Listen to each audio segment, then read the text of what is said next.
அம்முவை பற்றி நான் பேசணும்னு நினச்சேன். கடந்த 15 ஆண்டில் இவங்க தான் வைரலாக போயிட்டு இருந்தாங்க.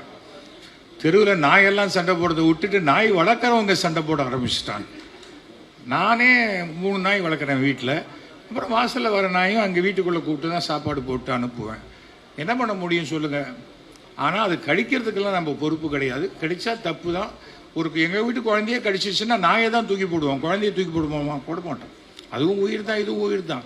ஆனால் நம்ம ஒரு விஷயம் என்னென்னா, டெலிவிஷனில் எல்லாமே இந்த மாதிரி நிகழ்ச்சிக்கெல்லாம் டிபேட்டுக்கு போகும்போது ½ அன் ஹவர் நான் இருப்பேன். அதுக்கு மேலே இருக்க மாட்டேன்னு சொல்லிட்டீங்கன்னா உங்கள் கருத்தை மட்டும் சொல்லிவிட்டு வெளில வந்துடலாம். அதுதான். ஏன்னா வச்சு செய்கிறதுங்கிறது இப்போ டெலிவிஷனில் அவங்க டிஆர்பிக்கு கெஸ்ட்டை கூப்பிட்டு வச்சு செய்கிறதுங்கிறது ரொம்ப தவறான ஒரு விஷயம். அதை மாத்திரம் நீங்கள் ஜாகிரதையாக ஞாபகம். நம்ம அன்பு. நான் ஏன் 3 நாய் வளர்க்குறேன்னு கேட்டாங்க. என் பேச்சை ஒரு நாயும் கேட்கறது இல்லைன்னு நான் யார்கிட்டையும் சொல்ல முடியாது. 3 நாய் கேட்குது எங்கள் வீட்டில். அதனால் அது ஒரு ஜாலியாக இருந்துட்டு போகலாம். எல்லாம் உயிர் தான். பூனை வளர்க்குறவங்க ஜாஸ்தி, எலி வளர்க்குறவங்க ஜாஸ்தி, அணில் வளர்க்குறவங்க ஜாஸ்தி, எல்லாம் வளர்ந்துட்டு போகிறோம். பிடிச்சவங்களுக்கு பிடிக்குது, பிடிக்காதவங்களுக்கு பிடிக்கல, அவ்வளோதான். ஆனாலும் எனக்கு அது பிடிக்குங்கிறதுனால அவங்களே எனக்கு பிடிக்காதுன்னு சொல்கிறது ஒரு தவறான மனோபாவம். மனிதர்களை ஏன் வெறுக்கிறீங்க? அவங்களுக்கு நாய் பிடிச்சிருக்கு, இன்னொருக்கு பிடிக்கல. நீ எப்படி பிடிக்கலான்னு சொல்லலான்றது தான் இன்றைக்கி வந்துருச்சு. அது வராத இருக்கிறது சிறப்பாக இருக்கும். யாருக்கு என்ன பிடிக்குதோ அதை வளர்க்கலாம், அவ்வளோதான்.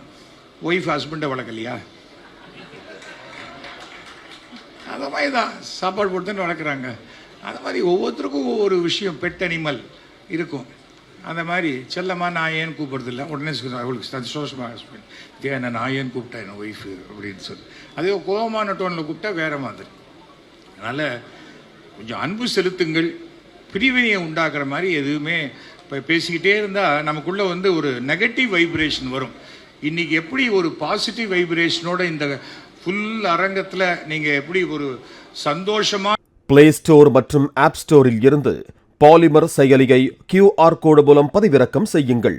செய்திகளை உடனுக்குடன் பெறுங்கள்.